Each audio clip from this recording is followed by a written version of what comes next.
안녕하세요. 자담세무회계 세금연구소 손혜경 세무사입니다. 저는 이제 크로아티아 여행을 다녀와서 오늘 처음으로 영상을 촬영을 하는데요. 오늘은 여러분에게 부동산 실명법을 위반한 그 부동산의 양도와 관련돼서 국세, 부가 제척기간은 어떻게 적용되는지에 대한 조세, 심판 내용을 같이 살펴보도록 하겠습니다. 자, 여러분 준비되셨나요? 일단 화이팅 하시고요. 출발하겠습니다. 자, 9월 달에 이제 나온 심판 내용입니다. 자, 부동산 실명법을 위반한 경우 과연 그때 국세부가 제척 기간은 7년을 적용을 할지 10년을 적용을 할지 이 내용 등에 대한 내용입니다. 일단 사건은 여러분 이렇습니다. 우리가 주위에서 많이 보는 사례예요. 일단 이 당사자죠. 당사자인 청구인은 2002년에 이제 서울에 있는 그 임야를 경매로 취득을 합니다. 그러던 중에 2017년 이 임야를 세 필지로 분할을 하고요. 그리고 2017년부터 18년에 걸쳐 가지고 서울특별시와 이제 수용토지 양도, 그러니까 협의 양도가 된 겁니다. 양도 후에 17년, 18년 귀속분에 대해서 양도소득세 신고 납부합니다. 이 과정 중에 이제 지라는 사람이 나오는데 이 지가요, 이 청구인으로부터 2016년 9월에 이 53,680제곱미터에 해당하는 임야의 2분의 1에 해당하는 그 지분을 매수하고 사실상 매매대금은 모두 완납한 후에 단지 소유권 이전 등기 절차만을 거치지 않고 청구인 명의 그대로 두고 있었습니다. 2020년에 이제 관악구청으로부터 부동산 실명법 위반이다라고 해가지고 과징금을 부과받았습니다. 이에 대해 청구인은요, 이 판결문을 근거로 해가지고 자신의 지분 2분의 1을 초과하는 그 2017년, 18년 귀속 양도소득세를 많이 납부했기 때문에 그 나머지 차익만큼을 환급해달라는 취지를 처분청에 경정 청구합니다. 처분청은 이에 대해서 이 청구인이 쟁점토지 2분의 1을 어떻습니까? 지에게 소유권을 넘기지 않았잖아요. 그래서 미등기 양도한 것으로 보아가지고 2016년 귀속 양도소득 이제 미등기니까 세율도 되게 세잖아요. 70% 결정 고지합니다. 청구인하고 지가 이제 수용 토지를 이제 서울특별시에 각각 양도했잖아요. 2016년에 이제 2분의 1, 2분의 1 그렇게 한 것으로 보아서 이제 청구인에 대해서는 그 양도소득세를 감액 경정하고 그리고 17년 그리고 18년 이제 가온납부 세액을 16년 양도소득세에 충당하는 미등기 양도였잖아요. 그렇기 때문에 충당하라는 내용의 경정 청구 처리 결과를 통지합니다. 그리고 2024년 8월에 이러한 1차 경정에 대해서 또 재검토해가지고요. 미등기 양도한 것으로 보아서 우리가 40% 가산세 있지 않습니까? 국세기본법 47조 2에 따른 부정한 행위로 보아서 무신고, 부당 무신고 가산세 40%를 이제 등에 대해서 납부부정실 가산세 등이랑 해서 이제 2016년 귀속 양도소득세를 추가 경정 고지합니다.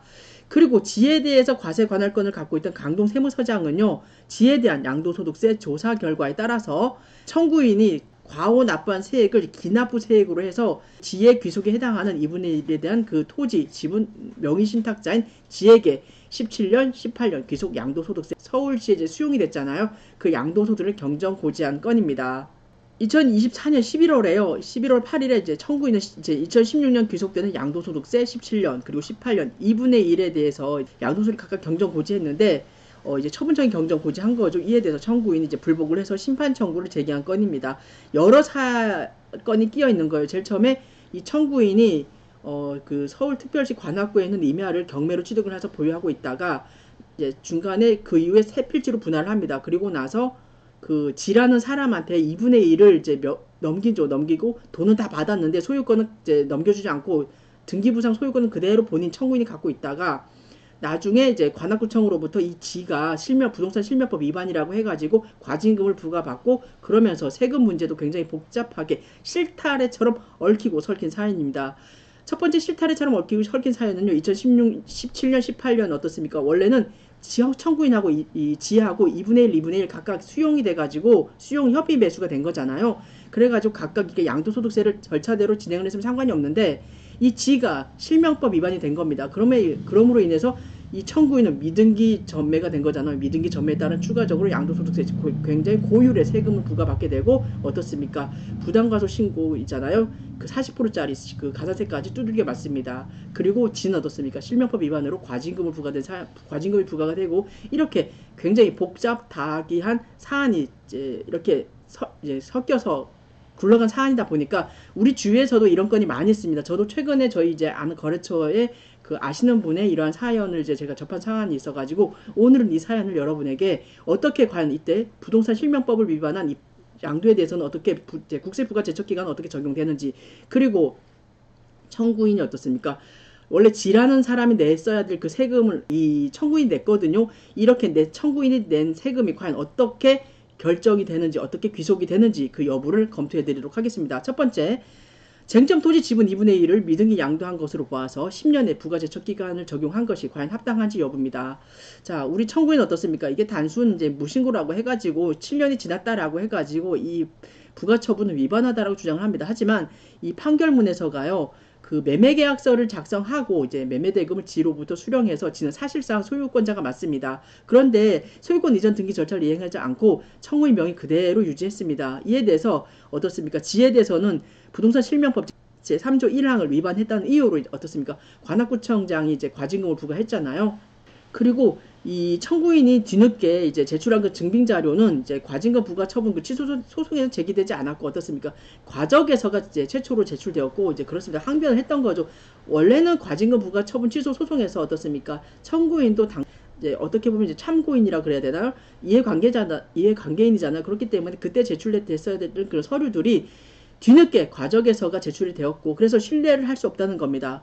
그리고 쟁점 토지가 이제 그 도시계획시설 공원으로 지정된 후에 우리 아시잖아요. 도시공원 실효 제도로 인해서 이제 그 공원 지정이 해제가 되면 지가가 상승이 되지 않습니까? 그래서 그런 명목으로 투자금 명목이었다라고 이제 청구인이 주장을 하지만 이러한 것은 이제 쟁점 판결문에서 인정이 안 된다는 겁니다. 이제 그래서 신뢰할 수가 없다라고 하면서 이 쟁점 토지 2분의 1을 사실과 다르게 명의 수탁자인 청구인 명의로 등기하였다가 서울특별시에 양도한 행위는 조세 회피 목적이 있다는 겁니다. 그래서 부동산의 취득과 양도 사실을 은폐한 것으로 인한 조세의 부과와 징수를 불가능하게 하거나 우리 법 규정이죠. 현저하게 곤란하게 하는 적극적인 위계 행위로 보아야 된다라고 하고 있습니다. 따라서 청구인이 쟁점 토지 지분 2분의 1을 지에게 미등기한 것으로 보아가서 70%의 고율의 양도소득세를 적용하는 것은 물론이거니와 국세부가 제척기간은 어떻습니까? 10년을 적용한다는 겁니다. 따라서 여러분 조심하시기 바랍니다.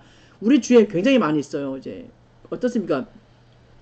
그 당초 매도인이 양도소득세를 뒤늦게 내기 위해서 그렇잖아요. 그리고 취득하는 사람의 취득세를 내지 않기 위해서 어떻습니까? 미등기 전매하는 경우 왕왕 있습니다. 이렇다 보니까 이런 사안에 있어서 세금뿐만이 아닙니다. 세금에 있어서 장기 국세부가 제척기간이 적용된다는 점, 그리고 신고불성실 가산세가 40%가 적용된다는 점, 그리고 가장 중요한 어떻게 보면 더 아플 수 있어요. 과징금이죠. 실명법 위반에 따른 과징금 부과가 될 수 있다는 점, 그리고 그 단계가요. 역시 어떻게 보면 완스톱으로 끝날 수 있다는 그 세금 부과 단계가 복수의 단계로 전이가 돼가지고 이렇게 당의 사례처럼 진행이 됩니다. 따라서 여러분 조심하시기 바랍니다. 그리고 두 번째, 2017년과 2018년 귀속 양도소득세 환급분이죠. 청구인이 지를 대신해서 지의 2분의 1에 대한 지분에 대한 그 양도소득세를 청구인 냈는데 이 양도소득세 환급금을 환수한 처분이 어떻게 되는지 한번 보시면은 청구인은 자신의 지분 2분의 1을 초과해서 이제 신고 납부한 2017년 18년도에 그 양도소득세를 환급해야 한다라고 주장을 하지만요.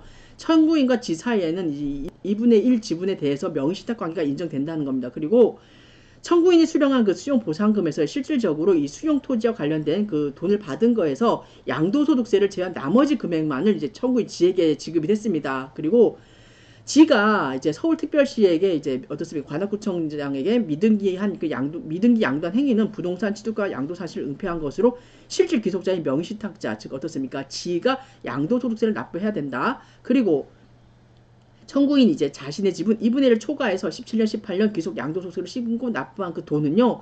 지를 대신해서 납부한 것이잖아요, 여러분. 어떻습니까? 지가 받아간 돈이 내가 100원에서 세금 30원을 뺀 70원만 받아갔잖아요. 100원을 받아갔으면 지가 내는 게 맞는데 청구인이 30원을 지를 대신해서 납부했습니다. 따라서 이 30원은 지의 양도소득세 기납부세액으로 공제하는 것이 맞습니다. 따라서 우리 국세기본법 제51조 제11항이요. 실질 귀속자의 기납부세액으로 먼저 공제하고 남은 금액이 있다 그러면 그때는 실질 귀속자에게 환급하도록 규정하고 있습니다. 따라서 처분청이 2016년 귀속 양도소득세 중에 이미 충당된 금액의 그 환수를 위해서 청구인에게 17년, 18년 귀속 양도소득세를 부과한 이 건의 처분은 잘못이 없다라고 판단한 사안입니다.